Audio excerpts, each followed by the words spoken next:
Hello everyone, this is Dr. Anita Koratla, Ayurvedic physician. Welcome to my YouTube channel Dr. Anita Talks. ఇవాళ నేను విరుద్ధ ఆహారస్ గురించి చెప్దామనుకుంటున్నాను. పేరులోనే అర్థమై ఉంటుంది కదా, విరుద్ధ ఆహారస్.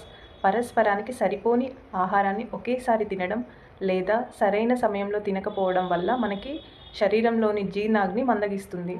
జీర్ణాగ్ని అంటే డైజెస్టివ్ ఫైర్. అది మందగించినప్పుడు మనకి ఆమము అంటే దీన్ని ఆయుర్వేదంలో విషం అంటారు, అది ప్రొడ్యూస్ అవుతుంది. దానివల్ల మనకు చాలా అనారోగ్యాలు అనేవి వస్తూ ఉంటాయి, చాలా రోగాలకు దారితీస్తూ ఉంటుంది.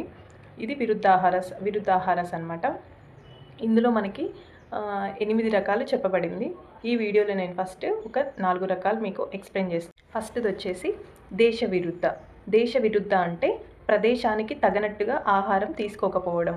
అంటే ఇప్పుడు మీకు అర్థమయ్యేటట్టు చెప్పాలంటే, వేడిగా ఉండే ప్రాంతాలు ఉంటాయి. అలాంటి ప్రాంతాల్లో మనం ఎక్కువగా masala foods, oily foods, heavy foods ఇలాంటివి తీసుకోవడం వల్ల అది దేశ విరుద్ధ ఆహారం అవుతుంది. ఆ వేడిగా ఉన్న ప్రాంతంలో అతిగా ఇలాంటి రకాలైన ఫుడ్స్ తీసుకోవడం వల్ల మనకి చాలా అనారోగ్యాలు వచ్చే అవకాశాలు ఉంటాయి. దీనిని దేశ విరుద్ధ అంటారు. రెండవది వచ్చేసి కాల విరుద్ధ. అంటే కాలానికి తగినట్టుగా మనం ఆహారాన్ని తీసుకోకపోవడము, దీన్ని కాల విరుద్ధ అంటారు. ఇందులో మీకు అర్థమయ్యేటట్టు చెప్పాలంటే, రాత్రిపూట పెరుగు తినడం వల్ల కఫం అనేది ఎక్కువగా ప్రొడ్యూస్ అవుతుంది.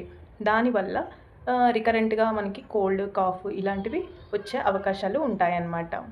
నెక్స్ట్ది వచ్చేసి అగ్ని విరుద్ధ అంటే జీర్ణాగ్నికి తగని ఆహారం. అంటే ఇప్పుడు అజీర్ణంగా ఉన్నప్పుడు మళ్ళీ బిర్యానీ తినడం, హెవీ ఫుడ్స్ తినడం ఇలాంటివి తినడం వల్ల మనకి ఆరోగ్య సమస్యలు అనేవి వస్తాయన్నమాట.